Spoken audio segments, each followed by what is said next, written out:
저도 뭐 지난 주일날 혼자 여기서 숨어서 예배드리고 신세가 처량하더라고. 여기서 막 찬송하는데 혼자 저기서 쪼리가 앉아서 예배드리려니까 나 이거 못 간단 말이지. 그래서 내가 많이 느꼈어요. 이 예배가 공예와 이렇게 참 중요하잖아. 집에서 금요일날은 집에서 온라인으로 드리는데 온라인은 온라인이에요. 그래서 내가 온라인을 왜 드리면 안 되는가 하는 것을 내가 발견했어요. 정말 차선이에요, 차선. 차선이지만 본당에 모여서 이렇게 예배 드릴 수 있는 게 얼마나 감사한지. 이제 먼데 계신 분들은 금요일 같은 때는 부담 갖지 마세요. 거기서 열심히 힘을 내시면 오늘 우리에게 주신 성령님께서 그 자리로 계실 줄 믿습니다.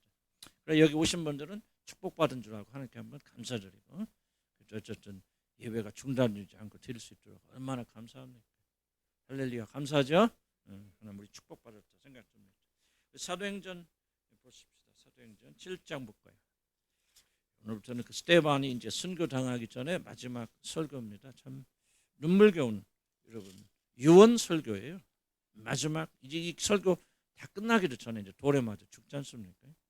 그런 유언 마지막 유언 설교인데 정말 유명한 설교를 하고 갔습니다. 스데반이 집사가 많은 분들 집사는 뭐 재정만 그게 아니고 집사는 그렇게 능력도 많고 설교도 잘하고 성령 충만하고 초대교회 그랬어요.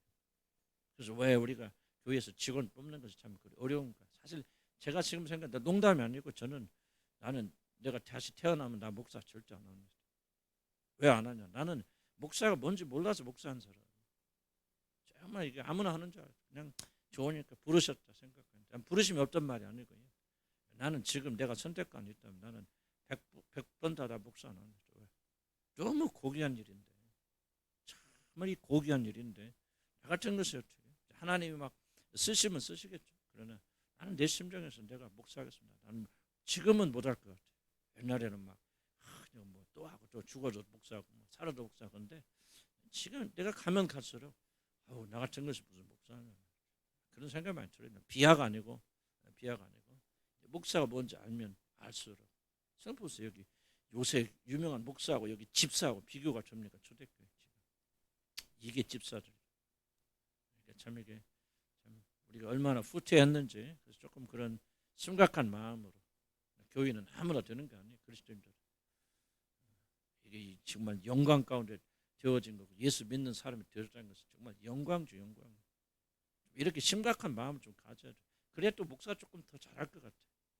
막 지잘난 줄 알고 내가 막 목사 막 형은 그거 완전 엉터리야. 근데 이거 정말 이게 뭐 하면 할수록 목사가 뭔 줄 아니까 나는 정말 난 진짜 하나님께 막 강제적으로 너 같은 거 들어 쓰시겠다 그러면 뭐 그렇게 뭐 하나님 마음이지. 그런데 난 내게 선택권이 있다면 나는 사실 목사 안 할 거야. 제가 하고 싶은 말은 뭐냐면 그런 심정으로 여러분이 하나님의 일을 좀 매달려야 되겠다. 아멘. 교인도 아무나 교인은 하는 거 아니죠. 정말 이게 성경 읽어보세요. 정말 우리하고 얼마나 거리가 멉니까. 지금 매일 먹고 마시고 막 그냥 그런 거. 뭐 물론 그리스도교인들도 많은 문제가 있지만 그건 좀 잘못 나간 것을. 나는 뭐 기도하면서도 그래서 아침에 기도하면서도 내 문제에 집중한 큰 죄다 말이지. 주님 생각해도 모자라는데 그 찬란한 영광 보이지도 않지만 나 솔직히 주님 생각 그 찬란한 영광을 보기도 시간 모자라는데 내 문제 놓고 뭐 내가 오늘 뭐 잘하게 해주시 뭐 내가 그냥 가만히 생각해보니까 이게 너무나도 어리석은 것 같아. 진짜 우리 주님 영광 이거 그거 비하면 우리는 아무것도 아니잖아. 뭔지만 또 못하잖아. 그러니까 나는 좀 여러분들이 좀 잘아서 제발 좀 내 문제가 어떻고 내가 어떻고 뭐 내 삶이 어떻고 그 조금 벗어나서 뭐 살긴 살아야죠. 어떻게 합니까? 그렇긴 하지만은 그래도 좀 그런데 좀 벗어나서 우리 시선 고정을 주님께 해서 그 찬란한 영광의 모습을 바라보면서 참 이게 좀 그렇게 됐으면 좋겠다는 생각이 듭니다. 스테반 멋있잖아요, 그죠? 적어도 죽을 때 이렇게 죽어야지. 돌에 맞아 죽으면서도 이 설교 지금 앞에서 돌로 막 맞아 죽기 직전에 입을 열어서 그리스도를 증언하잖아요. 얼마나 멋있게 증언하는. 그 사람만 우리하고 다른 게 뭐가 있나요? 스테반은 우리하고 뭐 피가 다릅니까? 씨가 다릅니까? 아니 그냥 스테반은 성령 충만하고 기름 부심 받으니까 그런 거예요. 우리는 뭐 왜 그러냐 말이죠. 좀 이런 것 좀 우리가 생각해. 이 성경과 우리가 굉장히 간극이 있다고 생각하면 우리 믿음 잘하지 않습니다. 아니요. 성경에 등장하는 사람 야고보서 뭐라 합니까? 엘리야와 우리는 성정이 똑같은 사람이거든. 그가 기도한 적 3년 반 동안 비가 내리잖아요. 기도한 적 다시 비가 내리니까. 기도한 적 비가 내리니까. 뭐를 강조합니까? 우리가 다른 거 하나도 없는 사람이라는 거죠. 똑같은 사람. 실수하고 실패하고 연약하고 도망가고 죽으려고. 그런데 그 믿음을 가지고 믿음을 행사하게 되니까. 그래서 우리가 조금은 아직은 우리가 부족한다 할지라도 적어도 이건 성경에 등장한 것은 우리하고는 너무나도 동떨어진 거야 라고 하는 그런 생각을 우리가 하지 말아야 됩니다. 스테반이 평범한 집사였죠. 그런데 얼마나 놀라운 마지막 죽음을 장식하는지 모릅니다. 그래서 여러분들에게 좀 하고 싶은 얘기 하나는 저도 이제 내일 70으로 가까이 나가니까 또 우리 형님이 이제 가니까 이제 우리 세대가 시작되잖아요. 우리 세대의 죽음이. 굉장히 저는 좀 심각하게 생각해요. 나 우리 아버지 죽을 때는 그냥 실감도 안 났어요. 그때 37 몇 살이에요? 39이었나? 그때 우리 아버님 돌아가셨으니까. 그러니까 뭐 나는 뭐 이 젊은 사람이 죽으면 실감 못하죠. 우리 아버지는 죽으니까 막 죽으셨는가 보다. 정도 없으니까. 그걸 끝났는데 우리 형님이 그러니까 굉장히 생각이 달라지더라고요. 왜? 조금 있으면 나예요. 죽음은 아무도 비껴가지 않습니다. 나는 적어도 60이 넘어간 사람들은 항상 죽음을 생각하면서 살아야 돼요. 죽음 준비해야 돼요. 어떤 죽음? 멋있는 죽음. 제일 두려운 게 뭐냐면 난 암이 두려운 게 아니에요. 암이 두려운 게 아니고 암이 걸려가지고 예를 들자면 그냥 고통 속에 가다가 암 환자 중에서 그런 분 많이 봤거든요. 그렇게 믿음 좋은 분들이 고통 못 오니까 하나님을 저주하면서 죽어요. 거듭나지 않아서 그럴 수도 있지만 나는 거듭나도 고통이 너무 심한 내가 암 환자를 이렇게 병원에 가서 방문하면 엉엉 울어 애기처럼 너무 아프니까 내가 이제 호스피스 병원에 좀 왔다 갔다 했거든요. 근데 큰 교회 있을 때는 자주 가고 너무 울어요. 너무 아프니까. 옥갈 목사님도 암으로 돌아가셨잖아요. 그러니까 그분은 암 치료 안 하고 그냥 진통제 맞고 그러다 돌아가셨어요. 난 치료 안 하겠다. 제자들 와서 하니까 그때 목사님들 어떤 목사 김 목사 너무 아프다 그러시더라고요. 이게 암입니다. 이것도 이제 병원에서 계속 저도 이제 영국에 있을 때도 좀 방문하고 그랬는데 호스피스 왔다 하고 그랬는데요. 이제 진통제를 많이 쓰면 쓸수록 빨리 죽어요. 그래서 보니까 말기암 환자들은 자기가 조절하더라고요. 진통제. 근데 마지막 단계 몰핀 있죠. 마약 주사인데 이거 빨리 하면 자기가 이건 환자가 조절합니다.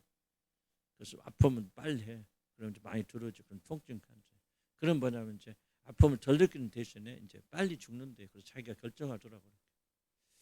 좀 어려운 거예요. 어려운 거고 그런 상황인데 난 저 여러분이 좀 우리 교회가 이제 우리가 굉장히 나이들이 거의 60대 다 넘어가 지금 정진들은 좀 60대 넘어가잖아요. 그러니까 제 생각에는 여러분 지금부터 죽음에 대해 준비하셔야 되고 기도하셔야 됩니다. 절대로 여러분이 나 80대 90세 살까지 80세 90세까지 산다 그래도 금방 와요. 또 여러분 의식을 가지고 사는 날 그렇게 많지 않습니다. 이제 우리 남편 시대들이 뭐 하나씩 벌써 김의자매 남편 세대 우리 남편 세대들이 아프죠 죽죠 뭐 그런 일들이 자꾸 일어나고 저도 우리 형님 돌아갔었죠. 죽음이 남 얘기 아니거든. 그래서 우리가 평소에 나는 뭐 100살까지 살지 그러니까 인생은 그렇게 안 흘러갑니다. 그래서 60좀 넘어가신 분들은 이제 기록 제목 중에 하나고 주님 선한 죽음을 여기 스테반의 죽음은 얼마나 아름다운 죽음인가. 나는 이런 죽음을 죽었으면 좋겠다. 그런 생각이 들 정도로 아름다운 죽음입니다. 그래서 저 평소에 한번 하고 싶은 이야기에서 이 말은 우리들이 꼭 죽음을 준비해야 됩니다.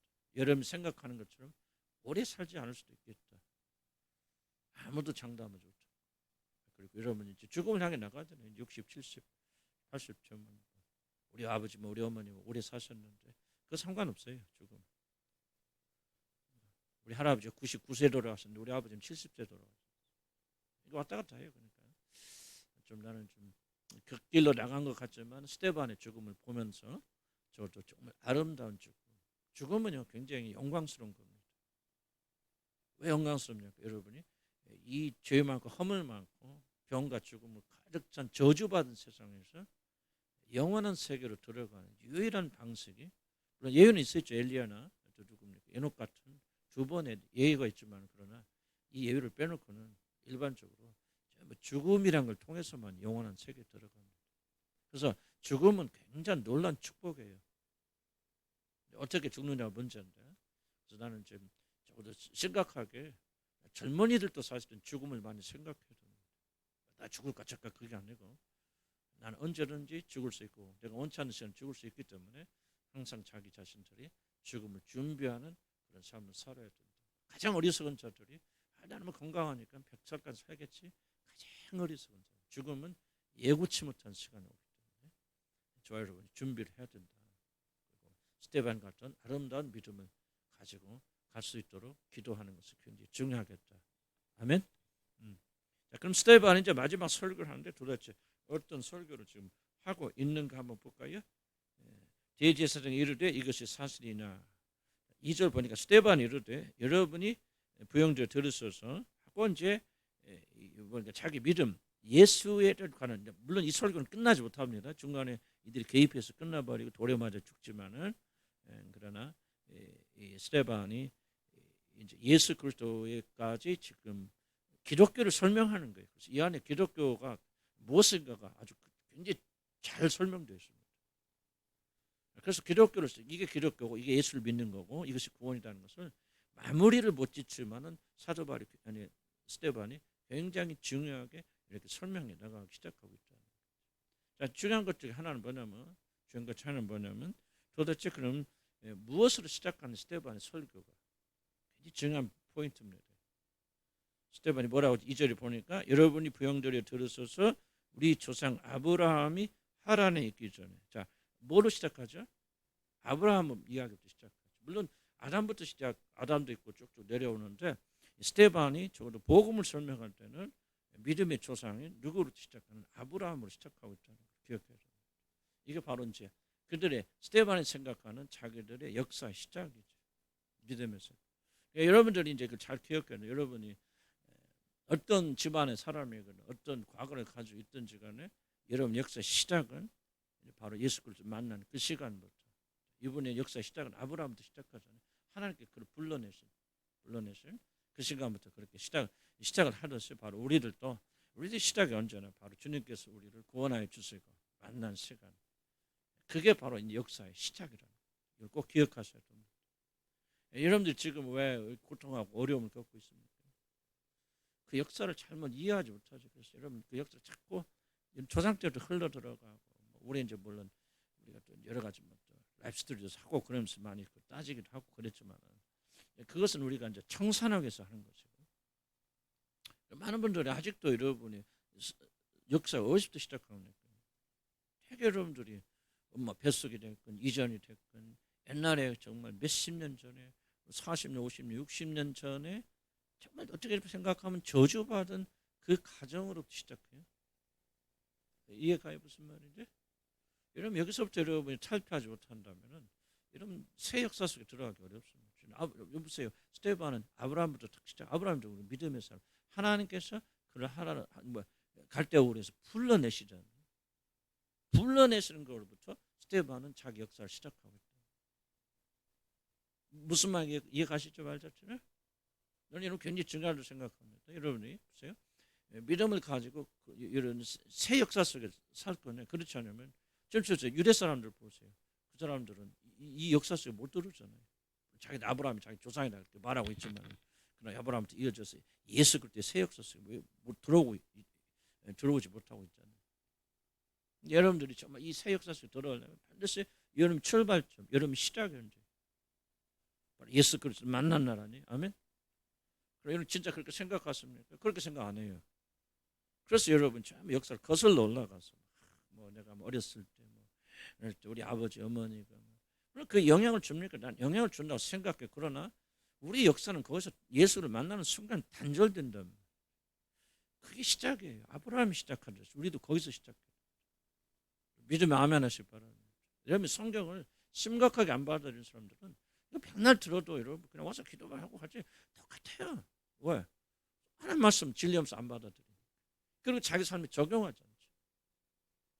자 보세요. 예수를 믿긴 믿지만은 자기 역사의 시작을 예수로부터 시작하는 사람과 믿긴 믿지만 자기 역사를 할아버지 할머니부터 시작하는 사람하고 이러면 결말이 같다고 생각하십니까? 좀 여러분 구원을 받고 뭐 거듭났을지 몰라요. 그런데 왜 이렇게 이런 혼돈과 혼란이 많습니까? 문제가 무엇입니까? 여러분 어디서부터 시작하는 어떤 존재인가를 잘 인식하고 있지 못하겠잖아요. 확연하겠습니까? 스테반 보세요. 스테반 마지막 죽기 전 이 설교 준비했을까요? 스테반이? 근데 갑자기 잡혀서 죽는 사람이 어떻게 언제 설교 원고 준비했을까? 아니죠. 나오잖아요. 무의식 속에서. 우리 조상 아브라함이 탁 역사가 믿음에서 시작돼 버렸죠. 저것도 좋아요, 여러분이. 정말 이게 그냥 머리 지식이 아니고 정말 이게 나와야 돼. 그래서 이전 것은 지나가서 보라 새 것이 되었다. 무슨 말입니까? 과거에 우리 부모와 뭐 그런 게 다 영향 있잖아요. 있죠. 그러나 우리는 예수를 만난 순간 그 끊어졌다 하면 새 역사예요. 그래서 여러분 계속해서 뒤돌아보면서 뭐 우리 어머니가 나를 돌보지 않아서 아버지가 그때 나를 딸이라고 차별대회해서 뭐 해서 그때 뭐 전부 다 아직도 여러분 역사는 아브라함이 아니에요. 그러니까 여러분 혼돈되어 살고 그러니까 여러분이 믿음은 가지고 있지만 믿음이 없는 사람들은 그렇게 살아서 하나님 보시기에도 사람 보기에도 여러분이 믿음의 사람인지 아니 전혀 분간할 수 없는 그런 삶을 살 수밖에 없는 거예요.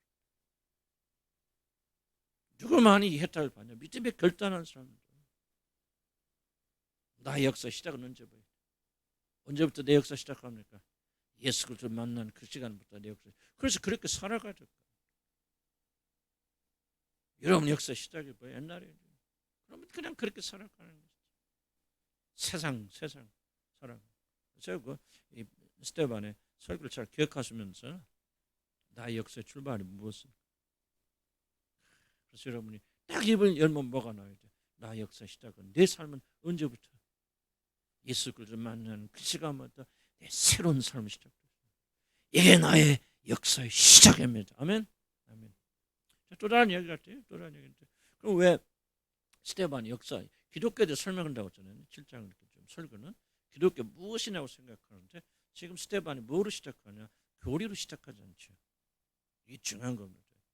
진리를 선포함으로 여러분 기독교가 뭐는 설명하지 않습니다. 뭐를 설명합니까? 역사를 설명합니다. 역사 뭡니까?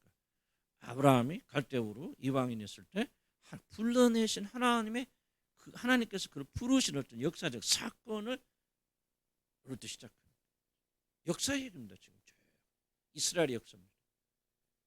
아니 기독교를 설명하는데 믿음을 복음을 설명하는데 스테반이 성령이 충만한 스테반이 왜 역사로부터 시작합니까? 기독교는 역사입니다. 무슨 역사입니까? 하나님께서 행동하시는 하나님께서 우리의 삶에 개입하시는 역사예요. 교리가 중요하지 않다는 말이 아니고 이거를 설명하는 것이 교리입니다. 여러분 다른 불교가 벌써 불교는 물론 불교도 뭐 예수 석가모니가 먼저 뭐 집에서 그러니까 하나 스토리죠. 그냥 석가모니가 그랬다고 석가모니 역사하는 것이죠. 불교 경전 들어가는데 석가모니 삶 자체가 행동이 그 경전이 중심이 아닙니다. 석가모니가 가르친 진리가 중심이죠. 기독교는 달라요. 기독교는 역사입니다. 하나님이 나타나셨고 하나님 찾아오셨고 하나님 방문하셨고 하나님이 구원하셨고 하나님이 개입하셨고 하나님 끌어내셨어요. 이게 바로 기독교 역사란 말이에요. 아브라함 삶이 뭡니까? 아브라함이 뭘로 시작합니까? 하나님의 영이 볼까요? 자 봅시다. 여러분 부형들이여 들으소서. 2절 한번 읽을까요? 시작. 여러분 부형들이여 들으소서. 우리 조상 아브라함이 하란에 있기 전 메소포타미아에 있을 때 영광의 하나님이 그에게 뭐하여? 뭐요? 액션이죠. 보여. 나타나셨다. 자 보세요. 이때 아브라함이 하나님 믿었습니까? 안 믿었어요. 아브라함 아버지 대라죠. 아버지는 뭐 했습니까? 우상 장사였어요. 여호수아 성경에 나오죠. 여호수아서에 우상 장사. 저 건너편에서 우상을 섬겼을 때 아브라함도 섬겼단 말이죠. 그때 하나님께서 뭐요? 그걸 찾아오시잖아요. 하나님 개입하시잖아요. 하나님이 세상을 뚫고 들어오시잖아요. 그렇게 독특성이 바로 여기 있는 거죠. 너희들 죄를 지어서 뭐 어렵게 됐는데 너희들이 진리를 깨달아서 이렇게 해라. 그게 아니에요. 인간이 할 수 없으니까 하나님께서 사람의 몸을 입고 내려오셨단 말이에요. 이게 뭐예요? 역사에 개입하시는 거예요. 그래서 기독교는 뭐로 시작합니까? 사건으로 시작하고 역사로 시작해요. 그래서 우리는 하나님 어떤 하나님을 부르냐? 행동하시는 하나님. 우리가 죄인이었을 때 그냥 죄인들도 뭐 깨닫고 회개하라 그것이 아니고 우리 죄의 문제를 그분이 스스로 해결하시기 위해서 몸을 입고 내려오셔서 죄인이 되셔서 우리 죄를 다 뒤집으시고 십자가 죽으심으로 구원하시는 어떤 하나님? 행동하시는 하나님. 기독교는 왜 기독교의 삶이 그렇게 중요합니까? 기독교는 진리와 삶이 분리가 되지 않습니다. 말씀과 이 역사가 분리가 되죠. 하나님 어떤 말씀하시는 하나님이 아니에요. 행동하시는 하나님. 그래서 기독교 핵심 뭐가 있냐? 삶에 들어가 있다. 이게 저도 잘 안 되고 안 되고 이렇게 말만 하다가 끝나버리니까 이게 문제 아니에요. 삶이다. 그래서 우리는 삶이 변하려면 뭐가 되냐? 먼저 이걸 배워야 되죠. 기독교 핵심 뭡니까? 하나님 어떤 하나님입니까? 행동하시는 하나님. 그러나 우리는 뭐예요? 행동해야죠. 사랑을 보여줘야 되고 실천해야 되고. 쉽지 않아요. 그런데 왜 우리가 쉽지 않냐면 이런 생각을 안 바꾸기 때문에. 여기 앉았으면 공부하고 말씀 듣는 게 기독교가 아니라 그 말이에요. 왜 우리가 말씀 듣고 기도하고 여기서 합니까? 행하기 위해서 그렇죠. 그래 행함이 없다면 죽은 믿음 아닙니까? 행함이 없다면 끝난 거예요. 그런데 왜 그렇게 행하지 않습니까? 우리가 잘못 오해하고 있다면 기독교 도대체 무엇이죠? 그래서 우리가 자꾸 배워야죠. 하나님 어떤 분이십니까? 행동하시는 하나님. 그러면 구원받은 우리는 어떻게 해야 돼? 행동해야 돼. 물론 믿음 없이 행하기만 하면 된다. 그런 말이 아니에요. 기독교 본질이 뭐냐? 행동하시는 하나님, 개입하시는 하나님. 여러분 어떻게 구원받았습니까? 하나님이 나타나고 보이지는 않았지만 그 하나님께서 전부 여러분의 삶 속에 개입하신 거 아니에요? 이거 보세요. 지금 아브라함이 갈대우르에 있을 때 하나님이 가서 끄집어내지 않습니까? 불러내잖아요. 가나안을 올 때 하나님 같이 오시잖아요. 애굽으로 갈 때 내가 늘 떠나지 너 함께 동행하라. 애굽에 가잖아요. 애굽에 가서 다시 그렇게 전부 동행하시고 행동하시는 하나님. 잘 모르겠어요. 하여간 기독교가요 우리가 그냥 뭐랄까 문자화 돼버리면 기독교는 죽어버리는 거예요. 그래서 난 좀 우리 교회가 너무 성경 공부도 많이 하고 이게 그냥 제 잘못이죠. 뭐가 약하냐? 행하면. 그렇죠. 우리는 그래서 저와 여러분의 신앙 잘 안 자라요. 행동, 실천해.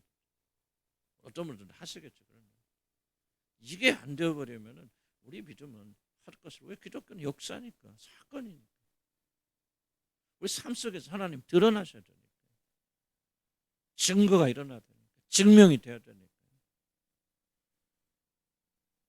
기독교는 아카데미가 아니에요. 행동하는 점. 왜? 하나님 행동하시니까 직접 내려오셔서 건지지 구출하지 않습니까? 섬기지 않습니까? 복종하고 순종하지 않습니까? 그래서 스테반이 기독교를 뭐로 시작하냐? 역사를 시작해요. 역사를. 무슨 뜻인가 이해가시죠? 그래서 우리가 생각 자꾸 바꿔야 됩니다.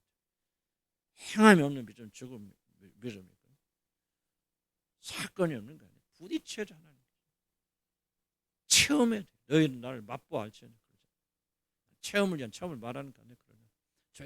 여러분의 믿음이 믿는지 안 믿는지 어떻게 합니까? 입증돼야 되죠. 여러분 믿음이 진짜인지 가짜인지 뭡니까? 열매로 증명돼야 되죠. 여기 왔다 갔다 그게 뭐 그렇게 하지 마시고 여러분이 그리스도인이라는 증거가 무엇입니까? 저와 여러분이 정말 이게 생각을 좀 바꿀 필요가 있다. 그래서 때문에 설교를 통해서 기독교는 행동하는 종교다. 왜? 하나님이 행동하신 하나님 우리가 그 구원을 받은 우리들을 행동하는 그런 자들이 사랑을 실천해. 입으로만 하지 말고 어려움 있을 때 정말 뭐 우리가 서로 돕고 힘내고 좀 그런 게 좀 필요하다 생각이 들어요. 자, 우리 조상 아브라함이 하란에 있기 전 메소포타미아에 있을 때 여기는 뭐 어딘지 뭐 이란이나 페르시아 뭐 그런 쪽이다 생각하시면 되고요. 거기 있을 때 영광의 하나님이 그에게 보였죠. 영광의 하나님이 그에게 보였다는 것은 내가 추측하는 겁니다. 영광의 하나님이 그에게 뭔가 가시적으로 그에게 나타나셔서 말씀 모세에게 나타나서 가시나무 딸기나무에 그 불이 붙은 것처럼 어떤 성의 기록은 안 돼죽겠지만은 어떤 분들은 뭐 아브라함의 회심을 가리켜서 뭐 그냥 깨달음이 생겼다. 근데 뭐 하나님 하자도 모르는 사람이 어떻게 뭐 깨달을 수 아닌 것 같아. 나는 여기 볼 때 영광의 하나님 보여 그랬으니까 보였다면 강조하지 않습니다. 뭔가 가시적으로 아브라함에게 압도적인 것으로 나타났었다는 그렇게 생각되죠. 나는 저 주변에 잘 모르니까 어제 원래 원어 성경 어떻게 설명되는지 잘 모르겠어. 그런데 콘텍스트처럼 콘텍스트를 많이 해석하는데 콘텍스트를 보면은 그렇게 해석할 수밖에 없죠. 아니 이방인이 우상 숭배든 잠깐 압도적인 하나님의 영광을 그렇게 보지 않았으면 어떻게 그렇게 되어졌을까? 어쨌든 간에 무슨 일이 일어났는지는 추측할 필요 없어요. 왜? 성경에 기록되어 있지 않기 때문에. 근데 성경에 기록하고 있는 것이 뭐죠? 영광의 하나님. 아브라함이 첫 번째 맞닥뜨렸던 게 뭡니까? 무세 아브라함이 모든 마음을 다 내려놓고 가라 그러니까 모든 걸 다 내놓고 친척도 아비집도 다 떠나서 아버지와 함께 그렇게 떠나게 되었어요. 무엇에 압도되어서 봐 영광이라는 영광이 무엇입니까? 어떻게 했습니까? 그건 구체를 몰라도 돼요. 아브라함은 온전히 우상을 섬기는 그를 변화시켜서 그가 자기 모든 안전을 내버리고 포기하고 그리고 하란으로 가고 하란에서 좀 가나안으로 들어가서 믿음의 조상이 된 첫 번째 원인이 무엇입니까? 하나님의 영광에 압도되어 있다. 나는 저와 여러분이 꼭 이런 일이 일어났으면 좋겠다 생각해요. 영광에 압도되는 그걸 막 가시적으로 보고 막 그렇게는 생각하지 마시고 여기에 그 설명하지 않게. 그러니까 알 수 없는 아브라함만이 개인적인 어떤 체험이 있었겠죠. 설명할 수 없는. 정말 그런 압도적인 기독교는 아까 사건 얘기지 않습니까? 우리가 기적이다 보다는 너무 가볍게 여기거든요. 우리 인간의 이성을 너무 강조하다 보니까 그냥 깨달아서 뭐 한다. 근데 나는 그런 식으로 우리가 하나님을 이끈다고 생각하지 않습니다. 성경적 사고는요. 하나님 영광 압도적인 영광으로 딱 나타나서 그를 설득해 압도해 버리니까 많은 사람들 자유주의 신학자는 이걸 뭐 그냥 아브라함이 뭐 사고하고 생각하니까 뭐 이런 거 인간 이성으로 하나님 찾아갈 수 있을 것까지 그렇게 말하면 그게 안 돼요.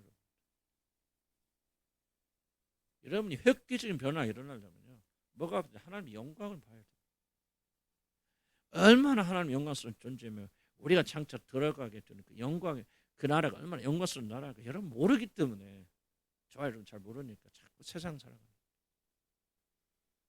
그런 영광을 맛보기 시작하면 영광이 압도되기 시작하면요. 이 세상은 그때부터 아무런 의미가 없고 내 친출 떠났으니까 다 포기하고 나갈 수 있어요. 여러분 12 제자들이 여러분 예수님 앞에서 왜 그들이 모든 재산을 다 내려놓고 예수님 따라가는 부자청도 못하잖아요. 근데 왜 그렇게 내려갑니까? 그게 바로 영광의 압도죠. 그리스도가 누구시니 보았다면 그분 안에 영광을 보았단 말이에요. 하늘에서 내려온 영광을 보게 됐으니까 쉬운 거죠. 제자들 칭찬할 거 하나도 없습니다. 어렵고 막 그런데 그 포기한 게 아니에요. 영광에 압도되어지니까. 그래서 우리 지혜와 계시의 정체를 하나님 알게 하시고 우리의 마음을 열어주셔서 우리 부르심의 소망이 무엇이고 우리를 위해서 준비하신 우리 기업의 영광의 풍성 사탄이 뭐를 보지 못하게 한다. 그리스도 예수 안에는 복음의 뭐를 보지 못하게 한다. 영광을 보지 못하게 한다. 영광이라는 것은 우리가 좀 개념적으로 잘 이해할 수 없는 거예요. 그냥 최고로 좋은 거 어떻게 설명할 수 없는 거. 그 영광 아니겠죠. 우리 뭐 영광 잘 모르죠.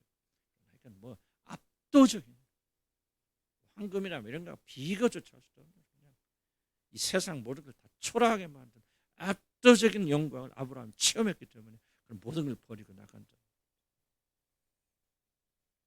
나는 우리 주님 한 교회들 좀 그런 일이 일어나면 좋겠다. 저부터 어렴풋하게 따라가긴 하는데 영광을 체험하지 못하니까 세상 것이 아직도 좋은데 놓지 못하고 세상 따라가면 지옥 갈 것 같고 그래서 그냥 무서워 조금 이렇게 하는 거지. 예수 믿는 거지 왜 이렇게 막 도살장 끌려가는 거지 왜 그렇습니까? 그렇잖아요. 여기 뭐 와서 그냥 끝날 시간만 기다리고 있고 왜 그랬어요? 아무것도 없어요. 그 사람 잘못이 아니에요. 문제는 뭐냐? 영광을 보지 못하기 때문에. 여러분 왜 그렇게 세상도 그렇고 뭐 자녀도 그렇고 여러분 왜 그렇습니까? 여러분 꼭 나빠서 그런 거 아니에요. 원래 문제는 이 압도적인 영광을 체험하죠. 딱 체험하면요, 그 다음부터 막 하지 말라고 해줘요. 우리가 기도할 제목은 정말 이 영광을 이제 체험하고, 아브라함이 만난 하나님, 영광이 하나님이 그에게 자기를 보여주잖아요. 적어도 우리는 성경에 기록됐으니까 아브라함도 봤잖아요, 그죠? 그럼 우리를 또 보여달라고 기도해야 되겠어, 말아야 되겠어? 모세 뭐라 그럽니까? 모세는 하나님과 대화에 마주보고, 그지만은 하나님의 실체는 보지 못하고 대화만 해서 말씀, 하나님 영광 빛이 임하셔서 대화하자. 근데 그거로 만족 못하거든. 그러니까 뭐라고 합니까? 하나님을 보여주라. 하나님의 영광을 보여주려는 것은 하나님 실체를 보여주려는 거예요. 나에게 당신의 영광을 보여주시. 그러니까 하나님의 음성을 듣는 게 갈증이 일어나요. 나는 좀 좋아요, 여러분. 이제 믿음이 좀 욕심내자고. 뭐 어차피 나는 뭐 기도하면서 그래. 어차피 뭐 나 없는 건데 하나님 주셔야 되잖아, 그죠? 뭐 기도 못하는. 그저 먹고 마실 것 좀 나는 좀 어찌 생각하면 막 비참하게 좀 그렇게 하지 마. 너무 이게 지금 여기 보세요. 막 이게 사실이라면 정말 이 압도적인 영광을 이야기하고 이 영광 빛을 본 사람들 스테반 보세요. 얼마나 영광스럽게 죽습니까? 그 눈이 열려서 하늘의 영광을 바라보는. 우리도 그런 욕심 가지자고요. 거듭나서 하나님 자녀가 되었으면 똑같은 성령 우리 안에 거하시는 거예요. 그 사람 성령 충만하니 그럴 때 우리는 충만하지 못해서 그런 거고. 우리가 하나님께 좀 기도하고 간구하면, 솔직히 까놓게 갑시다. 뭐 이게 완전 계시기는 계시지만 이런 뭐 하나님 얼마나 사모해서 까놓게 안 오면 불안하고 먹고 살라는데 하나님 좀 도와주셔야 될 것 같고, 솔직히 뭐 그런 사람 없다고 어떻게 말하겠어요? 뭐 저부터도 항상 그런 건 아니겠지만 우리도 그런 연약한 인간이니까 그렇잖아요. 그렇게 믿을 때하고 영광이 압도되어 믿을 때하고 전혀 다른 거예요. 여러분 좀 욕심내주고 싸가지를 그래서 그렇게 수고합니까? 뭐 집 조금 좋은 데 살면 뭐하고 좀 나쁜 데 살면 어떠냐? 근데 우리 생각은 또 그게 아니에요. 우리 차려잡고. 그래서 우리가 구원받아야 되고 하나님의 영광이 압도되면 사실은 그때부터 예수 믿는 거 참 쉬워지고 포기하는 거 참 어렵지 않습니다. 부자 청년 보세요. 어떻게 구원 얻으니까 예수님 뭐라고 했죠? 뭐 네 재산 다 팔아 가난한데 못 하잖아요. 삭개오 보세요. 삭개는 도둑놈 아니 세무서잖아요. 전부 도둑질해서 얻은 재산입니다. 주님 다 만나지 않습니다. 내려오라, 내가 오늘 네 집에 유하겠다. 영광의 빛이 임해버리니까 삭개오 내려오는 순간 홀딱 변해버리잖아요. 뭐라고 말합니까? 내가 토색한 것은 4배나 갚아주고 다 도둑질했는데 전 재산 팔아도 모자라죠. 전 재산의 반절을 강제 나눠주고 토색한 것은 4배나 깎겠습니다. 알고지 되는 거 아니에요? 왜 그 일이 가능합니까? 삭개오. 사람은 못하지만 하나님의 성령 그 안에 들어가 역사하니까 영광이 압도돼 버리니까 예수 그리스도 만나잖아요. 아브라함 보세요. 아브라함 아니 갈 때 울어요. 그 친족 그때는요 길 여행 가면 죽는 거예요. 아무거나 데려다 죽여버리는 거예요. 그러니까 오직 아브라함 같은 사람이 자기 아내를 동생이라 하러 왜? 그건 법도 없죠. 거기를 무조건 죽여버리고 이쁜 여자 뺏어가면 끝나는 거죠. 그냥 집을 떠난다는 것은요 그건 죽는다는 얘기입니다. 그런데 어떻게 그렇게 아브라함이 그렇게 할 수 있었습니까? 있잖아요. 영광의 하나님이 그게 보여. 이게 대답이라고. 그러니까 우리가 구원받은 걸 만족하지 마세요. 내가 이제 뭐 거듭나고 성령 받아서 나는 이제 하늘나라 같이 그걸로 만족하지 마세요. 그거는 이제 시작에 불과해요.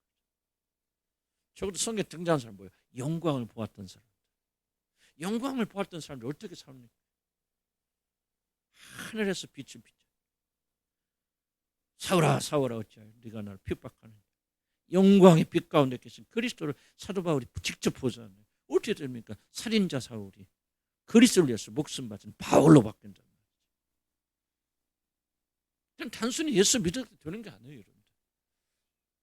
물론 예수 믿는 것이 그 안에 포함되겠지만 그래가지고 안 된단 말이에요. 자, 이게 앞전 모세 보세요. 모세 어떻게 그런 일을 할 수 있었습니까? 하나님의 영광을 보자.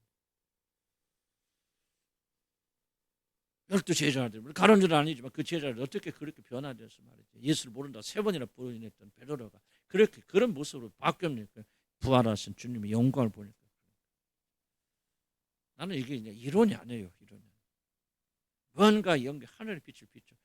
처음 거듭날 때 뭐야? 여기 거듭날 때 처음 거듭났던 그 시절 한번 생각해 보세요. 그때 여러분 뭔가 좀 홀라당 좀 약간 이상해지죠, 그렇죠? 예? 안 먹어도 배 안 고프고 그냥 하루 종일 기쁘고 즐겁고 막 춤추고 싶고 뭐 그렇지. 왜 그래요? 영광의 빛이 잠깐 임하니까 그래. 그러고 뭐요? 이제 끝나버리잖아요. 아, 그때는 그때고 지금은 뭐야? 완전히 뭐합니까? 썩은 고목도 왔다 갔다 하듯이 그냥 마음 감정 다 죽어버리고 다 다른 데 가고 안 그래요? 이게 바로 죽은 거 아니에요, 여러분들.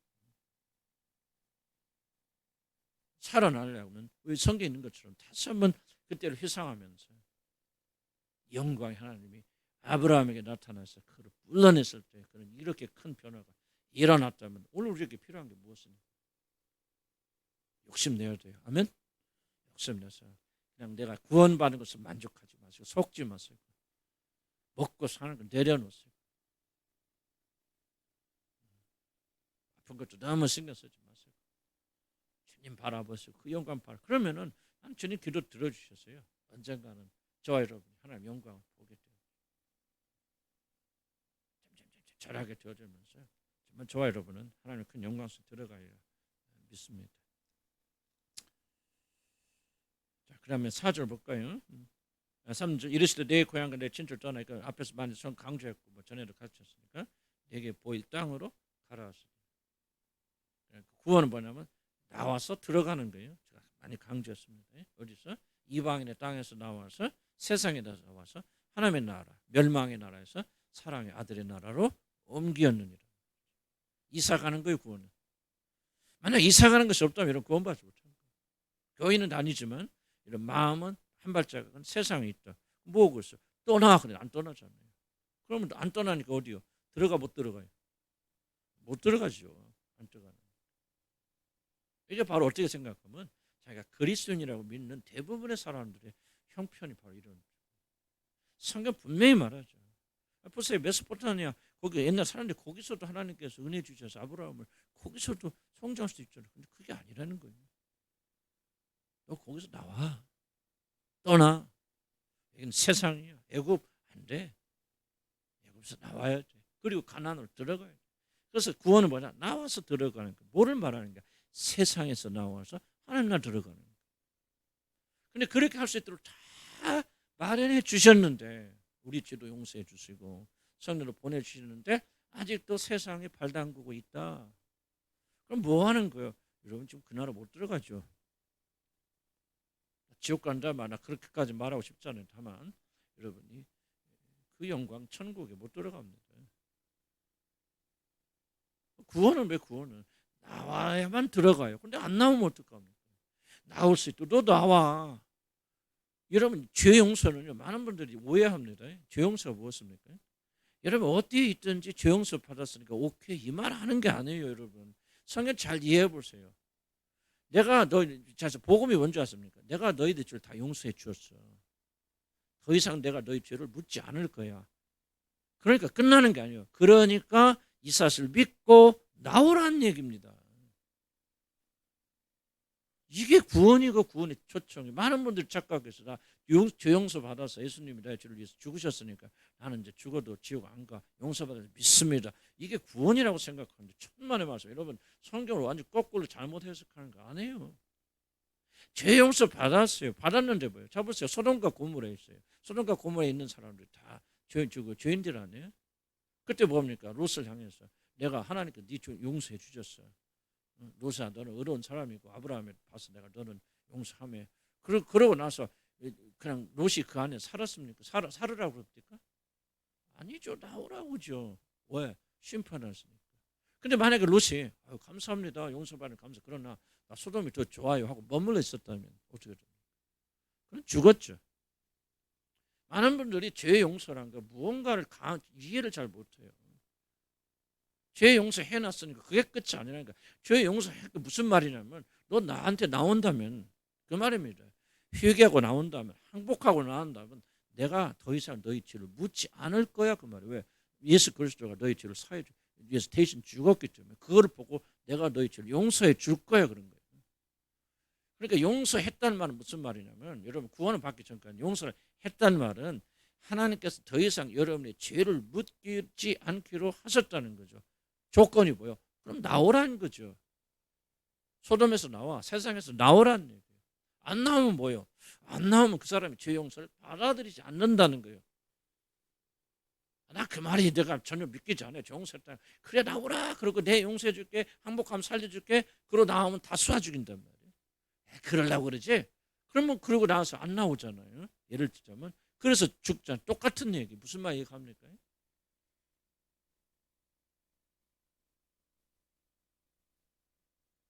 여러분들이 이거를 잘 이해를 하셔야 돼요. 나는 죄송해요. 여러분 죄 용서 받을 수 믿습니까? 근데 적지 않은 분들은요. 이걸 착각을 하기 때문에 그냥 그걸 믿으면 자기들 죄가 다 용서받고 끝나는 줄 알고 있어요. 복음은 그게 아니에요. 여러분 성경은. 죄 용서해 줬어. 그럼 그것을 믿고 나와야 돼요. 보세요. 아브라함 떠나라고 말이야. 떠나서 내가 지살 땅으로 들어가야 돼요. 멸망의 나라에서 사면으로 옮겨져야 돼요. 그걸 믿을 때 뭐예요? 하나님께서 더 이상 너희 죄를 묻지 않고 너희를 심판하지 않겠다는 얘기예요. 그러나 그 사실을 믿지 아니하고 나오지 아니한다면 너는 그들과 함께 멸망할 것이다. 그 말이에요.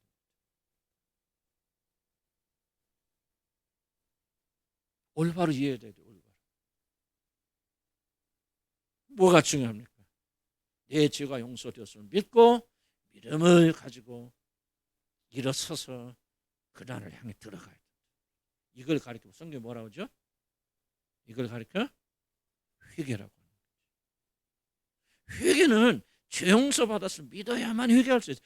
회개하면 용서하는 게 아니에요. 내가 지금 갇혀 있어요. 그래서 이제 막 공격해. 조금 있다 죽어. 그러니까 너 나오기만 하면 너 더 이상 죄 안 물을게. 항복하면 네가 어떤 과거를 지었든 다 용서해 줄게. 그렇게 선포하는 거예요. 이 사실을 믿고 나오면 그 사람 사는 거예요. 근데 나는 뭐 다 용서해 줬대. 더 이상 괜찮다고. 그 성에 가만히 앉아서 다 죽죠. 무슨 말 이해가죠? 여러분 이게 중요한 거예요. 중요한 질문은 여러분 죄 용서 받았음을 믿고 그가서 그 세상에서 나오셨습니까? 죄 용서 받았으면 확신한다 말하면서 아직도 세상에 여러분의 발이 담겨져 있고 그 안에 그 중심에 여러분 살고 있습니까? 여러분 양심의 가책으로 해서 잘 되기 위해서 여러분이 잘 되면 여러분 자녀가 되는 뭐 축복받기 위해서 어쩌다 보니까 교회 나오는 거고 절에 다녔으면 절에 다니는 거고 그러고 여기 앉아 계십니까? 그렇지 않으면 이제 내 정서가 사해졌으면 믿고 주님께 항복하고 나와서 이 주의 뜻대로 살기로 결심하고 결단하고 그리고 오늘 또 나와서 세상과 상관없이 세상에서 나와서 여러분 이제 하나님 나라를 향해서 들어갔습니다. 완전한 사람 없겠죠. 그러나 이게 무슨 뜻인가 이해가셨죠. 그래서 우리 회개 살면서 지속적으로 반복적으로 주님의 나라를 향해 들어가야 되고 이게 회개예요. 회개는 한 번 하는 거 아닙니다. 지속적으로 매일 매 순간마다 회개하면서 주님 대하는 저 용서해 주심을 믿고 이제 나는 주님께 나갑니다. 롯이 소돔에서 나왔기 때문에 뒤돌아보던 롯의 아내는 소금기도 변하지 않습니다. 마지막 부분입니다. 4절 봅시다. 아브라함이 갈대아 사람의 땅을 떠나 하란에 거하니까 그의 아버지가 죽음에 하나님이 그를 자기서 거기서 지금 나의 지금 사는 이 땅으로 옮기시네. 오늘 여기까지만 하겠습니다. 이 부분이 좀 해석하기 좀 난해한 부분이고 여러 가지 다른 해석들이 있어요. 그래서 아브라함이 바로 갈대 우르로 갔어야 되는데 그렇게 가지 아니 가나안 들어갔어야 되는데 하나님의 명령을 어기고 하란에 있다가 아버지 때문에 그리고 아버지가 죽으니까 나왔다고 그렇게 생각하면 저도 그런 식으로 좀 여러분 가르쳤던 기억도 나고 그래요. 근데 좀 조금 다른 해석을 난 좀 오늘은 좀 하고 싶고 오늘 성경 본문으로 본다면은 그거는 아닐 수도 있겠다 그런 생각이 듭니다. 일단 저는 무슨 전제를 세우냐면은 아브라함이 지금 부모인 아버지를 모시는 그런 입장 같아요. 왜 그런 해석이 가능하냐면요. 자, 갈대아 우르에서 이제 너희가 가나안으로 떠나라고 그러니까 아브라함이 즉각 순종으로 떠나잖아요. 그때 뭐요? 아버지까지 데리고 그다음 자기 형제 하란이 죽잖아요. 그 조카인 롯을 데리고 갑니다. 지금 이 정치적인 역할을 누가 아브라함이 합니다. 그 당시 관습으로 보면은요, 아들이 갑자기 하나님 부르심 받았어. 아버지 여기 떠나라고 근데요, 하나님이 그러니까 나 이삭 가요. 그래서 그 아버지가 졸졸 따라가는 아버지 없어요. 난 그렇게 생각하지 않습니다. 그래서 좀 가능한 해석은 이때 이제 하란이 우상 성비 우상 뭐 어떤 전체 뭐 우상 숭배자 요소는 그렇게 말하고 그다음에 우상 장사 그렇게 되었는데 아마 우상 숭배가 심했던 것 같아요. 하란의 그러니까 그 아들 하란의 죽음도 롯의 아버지의 죽음도 우상과 깊은 관련이 있을 수도 있겠어요. 그래서 어떻게 생각하면은 지금 이 아버지가 나이가 아주 많이 들었거나 그렇죠, 우상 숭배로 인해서 건강에 큰 문제가 있거나 그래서 아브라함에게 의지할 수밖에 없는 상황이라고 보는 것이 조금 더 제가 논리적이지 않겠나 생각합니다. 그래서 이거 가나안으로 아직 가나안으로 하나님께서 인도하지 않았죠. 보여주지 않았어요. 그래서 보이는 하란 쪽에 가서 거하다가 언제까지 아버지가 죽고 나니까 거기서 하나님이 그를 옮기셨단 말이죠. 그때 비로소 하나님께서 뜻을 나타나 주신 거죠. 그럼 도대체 무엇을 의미할까? 저도 이제 해석하는 자 입장에서 다르기 때문에 저도 조심스러워요. 저도 이제 조금 하나의 그 개연성 있는 그런 이야기를 좀 할 수밖에 없는데 이게 굉장히 지금 부르심. 많은 분들이 이제 하나님께서 우리를 부르셨다 그렇게 생각하고 하나님께 충성하고 헌신하고 다 좋아요, 좋은데 이제 굉장히 좀 뭐라고 설명할까? 좀 우리가 마땅히 해야 되는 인간의 도리. 예를 들면 우리가 부모를 섬긴다든지 이런 부분에서 우리가 굉장히 좀 내가 하나님을 섬기기 때문에 우리는 이거 안 해도 된다. 그렇게 좀 생각하는 경향들이 많이 있다는 얘기죠. 아브라함의 부르심을 가만히 보면은 하나님께서 아브라함을 기다리시는 어디까지 하면 자녀로서 아버지를 봉양하는 이 의무가 다 할 때까지 하나님이 그를 기다려 주신 거예요. 그리고 그 아버지가 죽으니까 그 하란에서 가나안으로 그를 옮기셨느니라. 지금 하나님께서 주도권적인 역사를 하시면서 그리고 노예 안 가서 구중하지 아니하고 그때 비로소 인간의 의무가 끝났을 때 이제 하나님께서 아브라함을 이제 가나안 땅으로 부르십니다. 여러분 해당이 될 수도 있고 안 될 수도 있고 뭐 거의 대부분 해당이 안 될 수도 있겠고 이제 목회자들이나 그런데 많이 해당이 될 수 있는데 이게 이제 하나님에 대한 의무와 그리고 사람에 대한 의무가 양립되어지는 그런 경우입니다. 그런데 아브라함은 하나님께서 부르시는 그 부르심에 들어가기 전에 자기 주어진 인간으로서 아들로서의 의무를 다하고 그 아버지가 죽자 하란에서 떠나게 됐다. 난 이제 그렇게 해석을 하는 것이 오히려 이 부분 해석은 더 맞지 않겠나 생각이 듭니다. 굉장히 좀 하나님께서 아브라함을 부르시는데 그가 마땅히 해야 되는 의무를 가볍게 여기지 않고 자녀로서 또 남편으로서 아내로서 어떤 그런 의무들이 있지 않습니까? 이런 것들을 하나님 부르셨다고 해서 가볍게 여기는 것은 아니다는 것을 우리가 한번 강조를 할 수밖에 없습니다. 나는 벌써 내 경험도 그렇고 우리 큰 교회 저도 큰 교회에서 많이 해봤으니까 제가 관찰한 많은 부분들이 있어요. 하나님께 축복하는 사람들이 누군가. 물론 이제 신앙은 뭐 말할 것이 좋죠. 그런데 하나님께서 반드시 신앙이 좋다 하나님 반드시 축복하시는 거 아닙니다. 우리 고난도 주시고 또 연단도 주시는데 그런데 예외 없이 주는 축복들이 있습니다. 그거는 신앙이 좋고 나쁘고를 떠나서 하나님이 주시는 만유 인력의 법칙처럼 하나님 하시는 게 있어요. 제가 몇 번에서 큰 교회에서 많이 관찰해서 하나님이 유일하게보다도 정말 예외 없이 축복하시는 사람들은 부모를 공경하는 사람들. 나는 여러분들 특히 젊은이 많이 강조합니다. 나는 솔직히 우리 교회에 앉아있는 여러분들이 많이 어려운 삶을 사는 어쩌면 가장 큰 원인 중에 하나가 부모에 대한 불공경입니다. 계속 대적해왔고 싸워왔고 부모를 무시하고 멸시해왔고 그렇지 않은 분도 계시겠죠. 나는 하나님께서 그런 자들을 축복하시는 하나로 못 봐요. 믿음이 없어도 신앙이 없어도 이런 자들을 하나님 축복하십니다. 왜? 이건 만유인력이에요. 그래서 하나님처럼 보면 하나님께서 아브라함을 부르시는데 하나님과 급할 건 없겠죠. 그러나 그를 하란에서 인간의 의무가 다할 때까지 기다렸다가 하란에서 가나안으로 옮기신다. 나는 이런 생각이 들어요. 부모에 공경하지 않는 사람들 기도하지 마세요. 죄송한 표현이에요. 극단적인 표현이에요. 기도하지 마세요. 하나님 기도 안 들어주십니다. 기도하지 마시고 부모에 가서 효부터 배우세요. 남편에게 복종하지 못하는 사람 기도하지 마세요. 남편에게 복종할 줄 배우시기 바랍니다. 아내를 사랑하지 못하는 사람들은 그거 놓고 기도하지 마시고 나는 사랑하게 되려고 그렇게 기도하죠. 왜 그럽니까?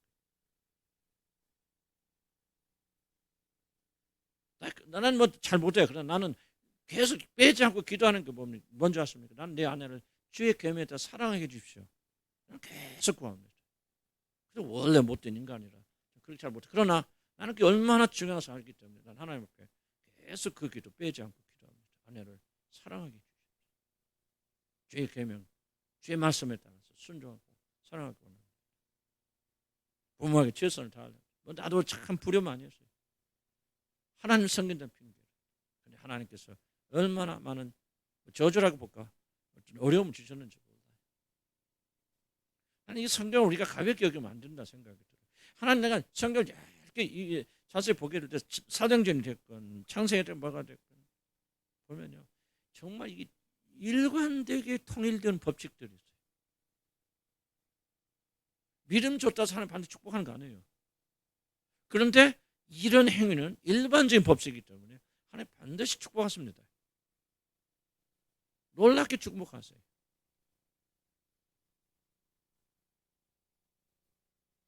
난 그래서 여러분들에게 이것만 유일한 법칙은 아니겠지만 오늘 아브라함이 그렇게 복의 근원이 되어진 것을 결코 우연이라고 말하기는 어렵다. 아무나 지나간 남자 그냥 하나님께서 붙잡아 놓고 아브라함아 너 복의 근원이 되라 그러신 것 같지는 않은 것 같아요. 아브라함이 나중에 삶을 읽고 보면 아브라함의 문제도 있고 어려움도 있지만요. 그런 아브라함의 인격 이런 거 보면 정말 놀라운 점들이 많습니다. 그래서 이 사건을 그냥 지나칠 것이 아니라 아브라함은 자기 아버지들 모든 그런 봉양하고 그리고 하나님께서 그 아들을 섬기고 75세 죽으니까 하나님께서 그를 이제 가나안으로 옮기신다. 이런 뭐 하나님도 안 믿고 뭐 호주만 잘하면 존다 그렇게 말씀드린 거 아니에요. 그런데 하나님 안 믿는 사람도 부모에게 공경하는 사람도 복 받습니다. 여러분 아내님 보세요. 내 말이 거짓말이 하면 눈 열고 찾아보세요. 거짓말. 아무리 믿음 짓고 하나님에 매달리는 사람도 부모에게 효도하지 않는 사람들은 하나님 축복하지 않습니다. 남편에게 대적하는 사람들, 대항하는 사람들 하나님 절대 축복하지 않습니다. 나중에 보시기 바랍니다. 어떻게 하나님께서 여러분에게 보호하셨는지. 난 저주하는 거야. 난 인정 그대로 말씀드리는 거예요. 믿음이 없어도 남편을 공경하고 그리고 아내를 사랑하는 사람들은 하나님이 거기에 맞는 축복을 주십니다. 영혼 구원 안 해주세요. 그거는 오직 예수님 통해서 구원받는 거예요. 나는 일반적 법칙을 말하는 거예요. 여러분 좋아요. 여러분이 행복하게 원합니다. 축복받기 원합니다. 잘 되기 원합니다. 건강하게 원합니다. 그런데 왜 우리들은 하나님께서 건강을 위해서 주신 축복은 안 지킵니까? 왜 우리가 경제적인 축복을 위해서 주신 축복을 왜 안 줍니까? 원리 원칙들이 있거든요. 그거 안 하고 여러분 여기 앉아있기 때문에 하나님께서 여러분 축복하신 생각은 어디서 온 생각입니까? 전혀 성경적인 사고가 아니에요. 여러분들. 여러분 행복하게 원하죠. 나는 하나님께 아침에 기도하면서 그렇게 하나님 나 이 세상에 최고 행복하게 원합니다. 최고로 행복하고 만족한 사람 되기 원합니다. 근데 그 길은 내가 하나님으로 충만한 것밖에 없어요. 하나님 나의 모든 것이 띄워주시오. 나 그렇게 아침에 기도해요. 하지만은 그런 사람 되기 원해. 복 받는 사람 되게 돼요. 근데 저도 복 받지 못한 영역들이 많이 있습니다. 어떤 부분들, 이런 부분들. 하나님과 타협할 수 없어요. 아무리 도대체 믿음이 뭡니까? 하나님 말씀에 순종하는 게 믿음 아닌가요? 내 멋대로 살고 뭐 남편 대적하고 뭐 부모 시어부모 뭐 그렇게 하고 뭐 여기 와서 눈물 흘리면 하나님께서 그 눈물을 들어주십니까? 이게 바로 뭔가 우리가 아주 극도로 잘못됐다는 생각. 여러분 잘 되기 원하니까 젊은이들 잘 되시기 바랍니다. 부모 공경하시기 바랍니다. 부모 함부로 대하지 말기 바랍니다. 효를 다하시기 바랍니다. 아브라함처럼. 그러면 하나님께 축복해 주세요. 과거에 그렇게 못했던 분들은 기대하지 마세요. 하나님이 마음 바꿔서 내가 그렇지만 너 이제 예수 믿으니까 그렇게 안 하십니다. 지금이라도 여러분이 할 수 있는 의무가 있다면 남편 공경하시기 바랍니다. 사랑하시고 복종하시고 남편들은 아내를 사랑하시기 바랍니다. 그러면 하나님께서 여러분 축복하십니다. 나는 정말 이걸 굉장히 새로운 눈으로 보게 돼서 그렇구나. 절대로 거룩한 임무가 물론 제자들 향해서 예수님께서 또 부모를 버려주고 그럴 때가 있겠죠. 그런 부르심이. 그럼 모든 자들이 그런 부르심으로 부르시는 게 아니에요. 베드로가 뭐 하나님만 따라 주님만 따라간다서 막 자기 아내 무시한 거 아니겠죠. 베드로가 보니까 베드로는 꼭 자기 부인을 데리고 다니면서 복음 전 나중에 예수님 하늘에 올르신 다음에 그렇게 섬기고 다녔어요. 사도 바울도 그렇게 말하잖아요. 나는 베드로처럼 아내를 데리고 다닐 권위 없겠느냐. 세상의 의무와 인간에 대한 의무를 그렇게 게을리하지 않았다는 거예요. 이것이 더 중요하다. 믿음 필요 없다. 나 그 말하고 있는 거 아니에요. 이것이 믿음 안에 들어가 있고 이것이 믿음이다. 그래서 우리는 믿음의 조상들 어떻게 살았는가 보자. 어떻게 그렇지? 살아봅시다. 살아. 마지막에 살아가 어떻게? 성경에 나오지 않습니까? 살아. 자기를 2번이나 팔아먹은 남편을 향해서 그 주라 칭하면서 그에게 복종하였다. 원수 아닙니까? 2번이나 자기를 팔아먹었었는데 천하만 팔고 그럼 어떻게 용서할 수 있겠습니까? 그런 남편을. 그런데 사람은 뭐합니까? 주라 칭하면서 끝까지 복종해서 그래서 믿음의 어머니가 된 거예요. 아니 여러분 순종함으로 축복받을 것인지 불순종함으로 저주받을 것인지 우리 스스로 결정하는 것이죠. 환경 탓 그만하자. 어머니 탓 아버지 탓 그만하자 그 말이죠. 얼마나 이런 부모들이 여러분을 위해서 무엇을 더 희생을 합니까? 지나간 40년 50년째 이 얘기 좀 그만 좀 하시고 우리는 주의 법대로 살면 여러분이 보세요. 환경을 잘못 태어났어도 그런 거 못 받았어도 주의 법도를 지켜나가면 법도를 지켜나가면 하나님께 축복해 주셨겠습니다. 살아계실 때 여러분 하세요. 자식들은 나이 드신 부모 계시면 몇 달에 한 번씩 꼭 찾아가서 밥도 해드리고 용돈도 드리고 빨래도 해드리고 청소도 해드리고 씻겨드리고 우리도 다 해요. 박사님 가서 자기 어머니께 손도 발도 다 깎아드리고 머리 깎아드리고 씻어드리고 이렇게 자주는 못 가요. 그래서 한 달에 한 번씩 가서 청소 다 해드리고 어머니 뭐 그 정도부터 이제 거기서 끝나지 않겠죠. 그러니까 저와 여러분이요 살아 계신 분들 최선 다하시고 아멘. 그렇게 해서 우리가 뭔가 남편 잘못한 줄 알아요. 또 여러분 남편 힘든 존재들인 줄 알아. 거기서 그렇다 해서 우리가 복종하시고 순종하시고 물론 신앙에 대한 건 우리가 복종할 수 없죠. 그건 복종하면 안 되죠. 공연히 여기고 남편에게 함부로 말 까지 말고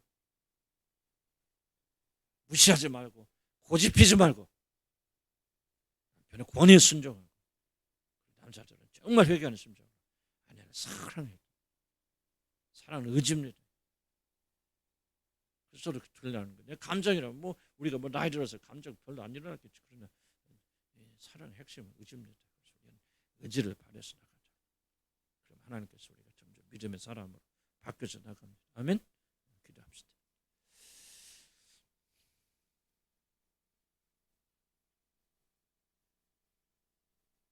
나이 들었다 생각하지 마세요. 나 사는 것도 힘들다 생각하지 마세요. 패배자의 생각입니다. 우리 죽는 날까지 주의 계명과 명령 지키고 나가야 돼요. 거꾸로 합시다. 우리 아브라함의 본을 받게 하시고 아브라함이 왜 75세까지 아버지가 죽을 때까지 그것을 못 쓰고 그러니까 때가 되니까 이제 뭐야 하나님 그걸 옮겨주시지 않습니까? 부모들을 침짝처럼 여기지 마시고 남편이나 아내를 그렇게 여기지 마시기 바랍니다. 아내로서 아무리 힘들어도 임무를 다하게 해주세요. 남편으로서 아무리 힘들어도 아내를 사랑하게 해주세요. 우리의 부모가 살아계시면 그자고 찾아뵙고 사랑의 편지라도 보내고 전화라도 드리고 안부라도 그리고 가까운 가서 밥이라도 해드리고 주여 우리가 정말 축복받기 위해서가 아니라 정말 그런 사람 되게 도와주세요. 아브라함의 믿음의 본을 받게 해주세요. 우리 주 한번 부르고 기도합니다. 주여 간절히 기도합시다. 오직 하나님 주님 우리가 저희 좋은 들의 아버지 하나님 믿음 입으로만 그러지 않게 해주세요. 우리 삶 속에 정말 대변혁이 일어날 수 있도록 하나님 도와주시옵소서. 하나님 도와주시옵소서. 믿음을 더 힘께 해주시옵소서. 아버지 진실로 정말 주님을 행해나가는 저들을 하나님 인도하여 주시라 아버지 간절히 바라고 합니다. 아버지 하나님 우리 안에 있는 그 독든 마음 미신화되어 아버지 주설처럼 아버지 내 멋대로 살아 아버지 기도만 잘하고 교회만 잘 섬기면 된다는 아버지 이리 거짓된 것도 해방의 역사에 주십시오 바랍니다. 주의 법도를 지키는 자가 되기 원합니다. 주의 계명을 지키는 자가 되기 원합니다. 주님 믿음의 사람들 어떻게 살았는가를 우리가 볼 수 있도록 하나님 도와주시라 아버지 간절히 바라고 원합니다. 아버지 하나님 그들은 주의 말씀에 복종하게 주여 아버지 하나님 아버지 아브라함이 75세가 될 때까지 아버지를 모셨던 것을 다시 한번 기억할 수 있도록 도와주시라 아버지 간절히 바라고 원합니다. 아버지 그리고 나서 하나님 옮겨주셨습니다. 하나님의 다시 한번 우리에게 부모에게 순종 부모를 사랑하는 자를 되게 인도해 주시고 부모를 공의되게 하는 자가 되게 인도해 주시기 바랍니다. 아버지 부모에게 효도하는 자들 되게 인도해 주시기 바랍니다. 우리 주님 한 교인들은 하나도 부모에게 불효하는 자들 없길 바랍니다. 아버지 부모를 사랑하기 원합니다. 이해하기 바랍니다. 용납하기 원합니다. 부족하여도 품어주는 자를 뜻으로 하나님 도와주시기 바랍니다. 아버지 하나님 우리가 부모로부터 상처를 받았었죠. 우리는 이번에 새로운 존재들이 되지 않았습니다. 아버지 하나님 부모들의 상처를 용서해 주기 바랍니다. 부모들이 마음을 틀리지 않아도 부모들이 그 잘못했다고 말하지 않아요. 아버지 부모들이 잘못한 것조차 몰라도 우리가 왜 그들을 용서하지 못합니까? 하나님 주님께서 우리를 용서하여 주신 것처럼 부모들의 연약함을 용서하시고 우리 부모들을 건강하고 부모들을 존경하고 부모를 부모처럼 대접하고 하나님의 우리가 무시하지 않기 바랍니다. 부모들을 멸시하지 않기 바랍니다. 아버지 은근슬쩍 배운 것이 없다가 하지 못한다고 우리 부모들을 무시하는 자녀들 하나도 없기를 바랍니다. 우리 주님의 한 교회에 소속한 모든 자들 우리 어린 학생들 아버지 어른에게 복종하는 자를 되게 인도하여 주시기 바랍니다. 주님 도와주시옵소서. 믿음을 가진 자가 되게 해주시고 힘을 다하여 주시라 아버지 간절히 바라고 원합니다. 주님 도와주시옵소서. 우리 남편에게 복종이 원합니다. 하나님 우리 남편들을 대적하고 고집피고 자기 주장만 하고 남편의 권위를 멸시하고 도대체 어떻게 하나님 백성들이 그럴 수 있단 말입니까? 어떻게 이렇게 하나님 아버지의 명령을 무시하고 그렇게 경외하지 못하고 아버지 하나님 주님 정말 남편들을 잡돌려가는 사람들이 그렇게 많습니까? 아버지 하나님 이것이 도대체 어떻게 된 일입니까? 하나님이여 우리에게 회개의 영을 주시고 비록 지나간 과거를 할지라도 그런 죄를 지은 자들이 있거든. 하나님 회개하는 마음을 주시고 아버지 남편을 경경하지 못하였던 복종하지 못한 몇십 년 전의 일이라 할지라도 우리가 이 죄를 씻을 수 있도록 도와주시기 바랍니다. 하나님이여 우리 아버지와 완고함과 완악함을 용서해 주시고 아내들을 사랑하지 못했던 우리 죄 마치 성모분처럼 여겼던 우리 남편들의 죄를 용서하여 주시려 버리 간절히 바라고 합니다. 식모처럼 취급할 때가 얼마나 많이 있었습니다. 아버지 하나님 우리 잘못된 가지고 누가 얼마나 무시하고 멸시했고 아내들의 아픔과 아내들의 연약함을 감수하지 못하고 아버지 그럴 때가 얼마나 많이 있습니까? 하나님 우리의 의지를 주시고 사랑하는 마음을 남자에게 허락하여 주셨어. 아버지 그런 감정이 일어나지 않을 때도 주님께 복종하는 마음으로 아내들을 사랑하는 잘 되게 하시고 아버지 하나님 우리 관계에 실패하지 않도록 도와주시라 아버지 간절히 바라고 원합니다. 하나님의 우리 안에 마삭한 사탄막이 들어 가득 찼어요.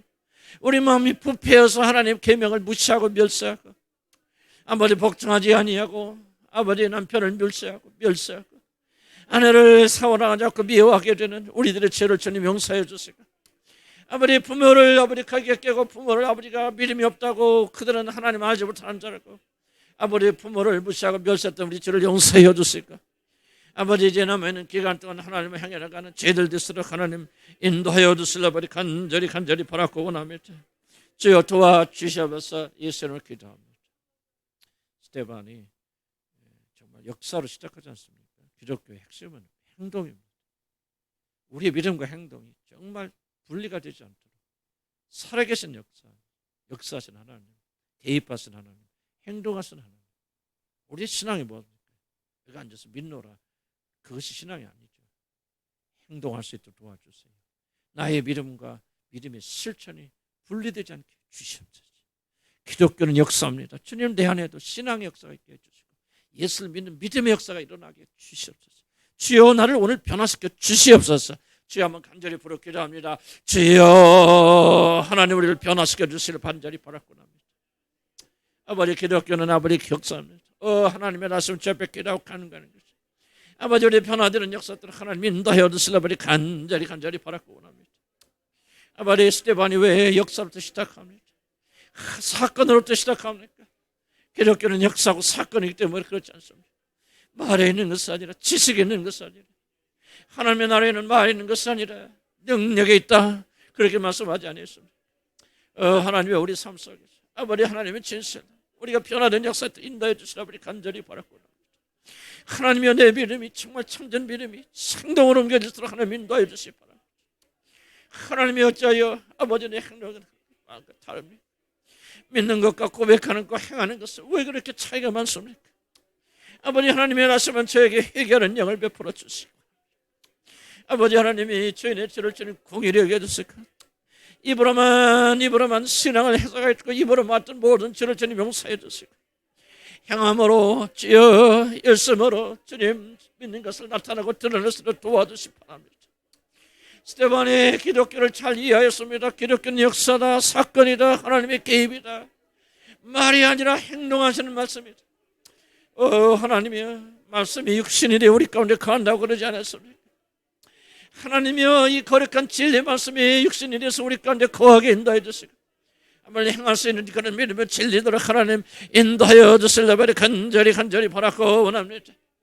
아버지여, 우리에게 믿음을 주고 숨을 다하여 주시고 베풀어 주시옵소서. 아버님, 천수며 나가는 그런 믿음의 역사들을 하나님 인도하여 주시려고 간절히 바라고 원합니다. 주여 붙들어 주시옵소서. 주여 함께하여 주시옵소서. 주여 우리에게 믿음을 주시옵소서. 아버지 하나님은 다시 한번 우리가 주님께서 울부짖도록 인도하여 주시기 바랍니다. 더 이상 과거 용매지 않고 과거 타다지 않고 이제 나는 행하겠습니다. 행동하겠습니다. 실천하겠습니다. 주여 우리들의 죄를 용서해 주시고 우리의 믿음의 고백과 아버지 삶의 고백이 일치할 수 있도록 하나님 도와주시려고 간절히 바라고 원합니다. 더 이상 입으로 믿는 자들 되지 않기 원합니다. 삶으로 믿기 원합니다. 삶의 고백으로 믿기 원합니다. 하나님이 붙들어 주시고 역사하시고 숨을 다하여 주시옵소서. 우리는 참된 역사에 일어나도록 하나님 인도하여 주시기 바랍니다. 하나님이 우리에게 공의를 베풀어 주시고 믿음을 주시고 숨을 다하여 주시옵소서. 아버님의 천수며 나가는 그런 믿음으로 충만케 되는 역사들 하나님 인도하여 주시려고 간절히 바라고 원합니다. 하나님이 도와주시옵소서. 주님 도와주시옵소서. 주의 영광을 보시옵소서. 주님의 영광을 보기를 원합니다. 영광이 하나님이 아브라함에게 나타났다고 그러지 않습니까? 하나님이 우리가 하나님의 영광을 보게 해 주시옵소서. 맛보게 해 주시옵소서. 세상과 비교할 수 없는 하늘의 영광을 체험할 수 있도록 도와주시기 바랍니다. 어째 우리는 배부리게 하지 못할 것을 그렇게 쫓아다닙니까? 세상의 것에 그렇게 금줄여 있습니까? 하나님이여, 우리들의 죄를 용서하여 주시고 하늘의 영광을 보여주시옵소서. 하늘의 영광을 알려주시옵소서. 아브라함에게 나타난 영광이 하나님 우리에게도 나타나 주셔서 당신의 영광을 나타나 주시기 바랍니다. 모세에게 보였던 하나님의 영광을 보여주시기 바랍니다.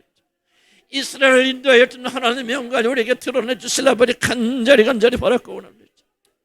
하나님이여, 우리를 붙들어 주시고 하나님이 우리에게 하나님의 영광을 드러내 주시옵소서. 하늘의 문을 여시고 보여주시옵소서. 맛보게 하여 주시고 하나님 인도하여 주시고 함께하여 주시고 믿을 가운데 가도록 도와주시려고 간절히 바라고 원합니다. 선녀님 이끌어 주시옵소서. 하나님 기적 베풀어 하나님 믿음을 주셔서 함께하여 주시려고 간절히 바라고 원합니다. 영광의 하나님이 우리에게 나타나 주시고 함께하여 주시옵소서. 예수 이름으로 기도합니다. 마지막 기도입니다. 힘을 내서 기도하겠습니다. 구원은 다른 거 아니에요. 죄의 용서함을 받았으면 믿고 나오는 겁니다. 그게 메시지. 회개하라 천국에 가까운 날 그런 거 아니에요. 죄 용서해 주겠다. 회개하는 사람들은 나오는 사람은 더 이상 죄를 묻지 않겠다 그 말입니다. 죄 용서해 주셨다는 말이에요. 더 이상 시비하지 않겠다. 항복하고 나오면 세상에서 빠져나오면 하나님 나라에 들어오겠다면 내가 너를 받아주겠다. 이게 죄 용서죠. 너 정서 다 깨끗해. 아무 문제가 없어요. 그러니 뭐 어떻게 살아도 여러분 하늘나라를 가고 그거는 가짜 복음이고 성경 엉터리입니다. 그런데 여러분 가운데 상당수는 그런 마음을 가지고 있는 거예요. 회개하고 주님께 돌아와야 됩니다. 회개해라. 항복해라. 죄 용서 받았으면 믿고 나오라. 뒤돌아보지 말라. 롯의 하나처럼 소돔에서 나왔는데 뒤돌아보다가 소금기둥 되지 말라. 지금 여러분 그런 분들 계세요. 두고 보세요. 머지않아 그 사람 소금기둥 되는 자. 아 불쌍해. 내가 아무리 해도 하는데 내가 요새 말 안 합니다. 저 사람 소용없다. 내가 포기해. 그렇게 세상이 좋은지. 세상 그렇게 살아가. 포기해버려. 여러분 살려면 나오세요. 오늘 이 말씀 마지막 기도입니다. 주님 죄 용서 받은 줄 나오기 원합니다. 구원 받은 줄 알아요, 여러분들. 그럼들 나오세요. 세상에 있다가 언제 그 세상이 멸망하지 어떡합니까? 정신 차릴 시간 없습니다. 구원은 제가 그렇게 회개할 시간을 주고 오는 거 아니에요. 도적처럼이만 주여 오늘 회개하고 나옵니다. 나 죄 용서 받은 줄 믿고 주님 세상에서 나가기 소원합니다. 세상을 사랑하는 마음에서부터 주님 사랑만 따오기 원합니다. 주여 나를 궁일히 여주시고 내 손 붙잡아서 나를 끄집어 주시옵소서. 주여 한번 힘있게 부르고 기도합니다. 주여 도와주시라 간절히 바랐구나. 하나님 이 시간에 다시 한번 힘을 아버지 하나님 로사나처럼 뒤돌아보는 자들 있습니다. 궁일히 여겨주시라 간절히 바랐구나. 로세 사이들처럼 농담처럼 여기면서 여전히 상해에 앉아있는 사람들이 있습니다. 나 죄 용서 받아서 예수 믿으면 천국 가 나 그거 믿어요. 그런 믿음을 가지고 아직도 항복하지 않고 상해에 있어서 남아있는 자들이 있습니다. 하나님의 저들의 무지함을 용서해 주시고 긍휼히 여겨 주시옵소서. 저들의 완고하고 완악함을 주님 불쌍히 여겨 주시옵소서. 저들의 멸망이 다가오는데 멸망을 보지 못하고 있는 자들이 있습니다. 주여 저들이 하나님을 아주 기복의 대상으로 알고 있습니다. 복 주시는 하나님으로만 알고 있습니다. 자기 자신 복 주는 사람 하나님으로 알고 있지 미신에 빠져 있는지도 모르고 있습니다. 하나님의 시간에 저들의 회개의 영을 베풀어 주시고 죽음에서 나오게 하여 주시고 힘을 내게 나오시도록 도와주시라 우리 간절히 바라고 원합니다. 하나님 다시 한번 우리에게 주어진 오늘이 마지막 기회라고 생각하고 오늘 저녁에 회개하는 심정으로 나올 수 있도록 도와주시기 바랍니다. 주여 죄 용서받을 줄 믿고 나오라. 회개하라. 항복하라. 거기 있지 말고 나오라고 주님 말씀하지 않습니까? 언제까지 주님의 회탁에 부르시겠습니까? 이제 머지않아 주님 오실 때 저들이 지옥 가는 모습을 보고 주님 그길 여겨주시기 바랍니다. 하나님 오늘 이 밤에 저들을 구원하여 주시기 바랍니다. 하나님 저 세상에서 나오게 도와주시기 바랍니다. 건져 주시옵소서. 불쌍히 여겨 주시옵소서. 회복시켜 주시옵소서.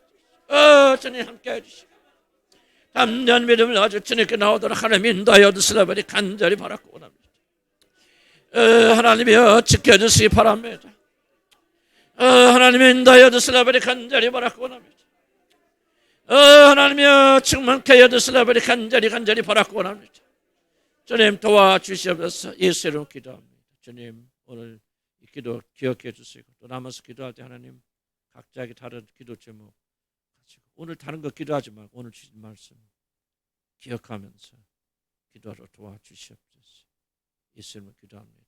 시간 많이 흘러서 25분입니다. 그래서 딱 10분씩만 기도하세요. 좀 늦게 오신 분들은 좀 기도하고 가시고 일찍 올 수 있으면 일찍 오세요. 그냥 왔다 끼었다 하려고 하지 마세요.